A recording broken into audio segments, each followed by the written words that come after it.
Kita targetnya mungkin kalau bisa pembelinya itu ekonomi ke bawah. Kalau atas itu udah otomatis, dia bawah pun dia bisa istilahnya dia bisa mampu beli gitu. Tapi kalau kita targetnya ekonomi ke atas, yang kita lalaikan kan berarti orang yang di bawah, mereka nggak bisa beli, berarti nggak bisa makan gitu.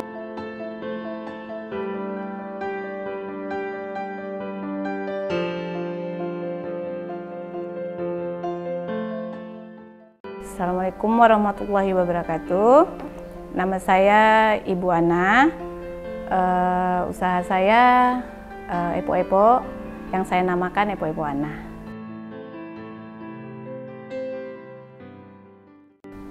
Awal usaha Epo-Epo ya. Epo-Epo ini kan kita taunya makanan khas Melayu. Makanan itu yang dijual mungkin untuk jajanan pasar yang mungkin kita temukan mungkin setiap pagi ya, itu untuk sarapan. Terus saya mencoba untuk membuat Epo-Epo ini dijadikan makanan untuk cemilan sore. Yang kita tahu kan kalau sore itu biasanya gorengan. Nah, saya coba ini Epo-Epo kan kalau makannya panas-panas enak. Jadi saya coba untuk membuat Epo-Epo ini yang dimakan saat panas. Awal pertama kali saya usaha itu tahun 2012. Tahun 2012 itu saya awalnya itu saya buat kami bertiga. Terus saya jual langsung di tempat. Itu waktu itu saya punya ide, kita buat di situ, kita jual di situ. Nah, awalnya itu kita jualan di depan, untuk produksinya juga di situ. Tapi kewalahan waktu itu, ibu kewalahan, oh ini nggak bisa karena dalam 1 hari 2 hari itu udah mulai rame. Tapi awalnya juga sebetulnya kan ini kan kita mau memperkenalkan nih kan Epo-Epo, pembelinya mungkin waktu itu kan minim kali ya kan. Jadi cara apa nih awalnya pertama ibu bisa menjual Epo-Epo ini biar orang tahu nih di sini ada jual Epo-Epo. Itu awalnya ibu lewat telepon. Waktu itu kan kita masih nggak ada media sosial ya kan, 2012. Handphone pun masih handphone biasa. Jadi ibu waktu itu coba saya buat Epo-Epo nih, telepon teman, telepon keluarga, nanti saya jual di depan gitu. Kayaknya pada banyak yang suka. Ya udah, akhirnya dari keluarga, yang pembelinya keluarga, akhirnya dari luar itu untuk targetnya itu ibu kan kita di sini ada sekolah SMA 8. Sebenarnya ini kan tempat pelosok nih, dibilang bukan tempat di luar macam tempat umum yang rame. Ini kan termasuk yang pelosoknya. Jadi ibu cuma targetnya waktu itu coba jualan, mana tahu anak-anak yang dari sekolah, ibu-ibu yang ngantar anak-anaknya bisa singgah gitu untuk beli Epo-Epo. Nah, untuk resep ada keluarga. Resepnya itu dari keluarga ibu juga. Keluarga ngajarin. Kan Epo-Eponya enak nih. Dia nih Epo-Eponya terkenal. Bukan terkenal. Kan dulu kan nggak ada yang terkenal sebetulnya. Epo-Eponya enak. Terus saya coba belajar. Boleh nggak nih diajarin resepnya? Oke, diajarin. Untuk awalnya sih satu. Untuk awalnya kita cuma satu rasa. Bahan dasarnya kita dari kentang. Kalau kita tahu kalau Epo-Epo ini kan sebetulnya nama kalau untuk di Indonesia kan pastel. Pastel itu isinya mungkin macam-macam ya. Ada mie, ada sayur, terus ada dari ubi.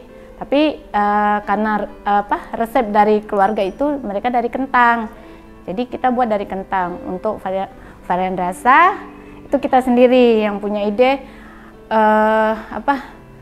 karena ada saudara yang dari Singapura itu bilang ini kan bisa ditaruh telur, bisa ada rasa sarden karena mereka kan duluan lebih tahu tuh yang Epo-Epo kan makanannya Melayu kan.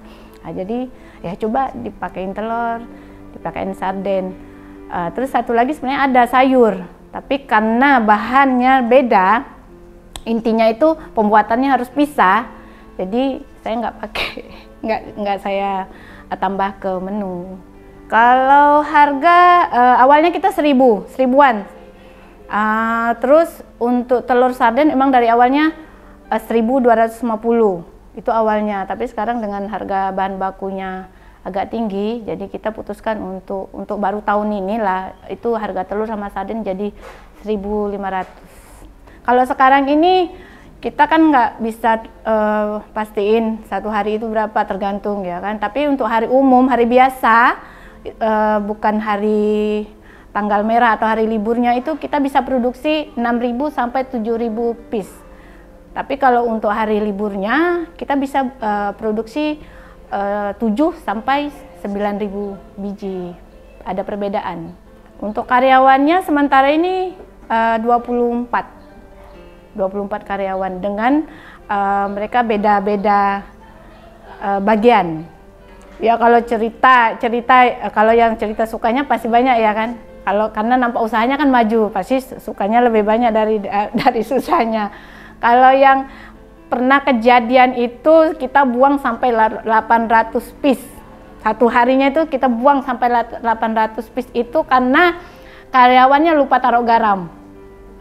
Sedih banget itu kan, 800 piece. Tapi mereka bilang gini, bolehlah nggak apa-apa, ini kan ada manis-manisnya gitu. Tapi kan prinsip saya enggak, saya mau orang tuh belinya bukan hari ini beli, besoknya udah enggak. Biar saya rugi satu hari, satu kali, tapi saya untungnya berhari-hari gitu. Jadi saya tidak buka cabang, saya juga tidak masukkan ke supermarket atau saya tidak princess gitu, enggak juga. Jadi saya tunggal, maksudnya enggak buka usaha di tempat lain atau buka cabang di tempat lain. Nah itu ya, karena saya pikir gini, kalau di Batam ini kan masih daerahnya dekat ya gitu, maksudnya jaraknya antara daerah ke daerah itu dekat. Saya pernah coba, saya buka, tapi daerah juga bengkong. Ternyata tetap mereka lebih memilih di di tempat aslinya ya, gitu bagi saya bilang asli. Karena jadi saya pikir ternyata di tempat lain juga nggak menguntungkan. Saya harus sewa tempat, harus ya macam-macam lah, harus tambah karyawan seperti itu. Jadi ya tetap ya udah, berarti saya harus punya moto gini, ya udah biar aja mereka yang cari, bukan saya yang mencari mereka gitu. Jadi kesannya poe-poenya ini agak nyusahin orang, kesannya ya nggak apa-apa lah, biar aja nyusahin, tapi di situ yang serunya. Kalau awal-awal di pandemik ada sih 1 bulan 2 bulan awal pandemi kan, jangankan orang luar, orang lokal pun nggak mau keluar rumah, ya kan? Nah itu pengaruh. Tapi setelah pandemik, alhamdulillah, setelah mereka berani, itu produksi ibu yang tadinya sebelum pandemik lebih naik dari sebelum pandemiknya. Waktu pandemik memang turun sekitar 40% loh. 40, sekitar 40-50%, separuh. Tapi ibu ya nggak apa-apa gitu kan, emang kita nggak ngerti semua. Karena di sini kan produksi kita nggak akan cuman omsetnya yang berkurang. Kalau keuntungan kan enggak, kita produksi barangnya nggak kebuang. Jadi mau produksi di bawah dari biasa nggak apa-apa kan, yang belinya cuman omsetnya yang nggak sama gitu. Tapi kalau untuk kita ketemukan kerugian enggak, karena sesuai pasarnya nggak rame, kita buatnya produksinya dikit, ya kan? Pasarnya rame, kita buatnya banyak. Harapan ke depan ya, kayak kalau saya nggak muluk-muluk sih, bertahan seperti ini aja udah syukur, alhamdulillah. Punya misalnya target tertentu, ibu nanti mungkin saya mau masuk ke luar negeri, kayaknya enggak.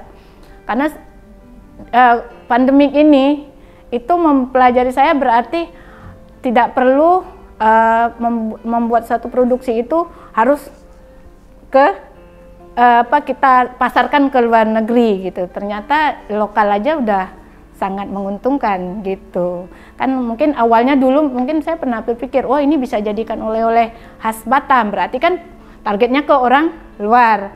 Ternyata kan setelah pandemi, oh iya kalau bisa kita buat produksi jangan yang kita andalkan ke orang luar. Ya kita harus pemikirannya orang lokal gitu. Mungkin awalnya mereka harus punya sesuatu yang mereka merasa ini enak, ya kan? Ini enak. Terus ini juga makanan jangan enak tapi mahal, jangan. Kalau bisa enak tapi ekonomis. Kita targetnya mungkin kalau bisa pembelinya itu ekonomi ke bawah. Kalau atas itu udah otomatis, dia bawah pun dia bisa istilahnya dia bisa mampu beli gitu. Tapi kalau kita targetnya ekonomi ke atas, yang kita lalaikan kan berarti orang yang di bawah, mereka nggak bisa beli, berarti nggak bisa makan gitu. Jadi kalau yang ke depan, kalau ada yang pingin buka usaha untuk makanan, ya satu makanannya ya harus yakin kalau makanannya itu enak. Kedua ya harus yang ekonomis, enak dan ekonomis. Enggak yang enak mewah, itu belum tentu kita bisa pasarkan gitu.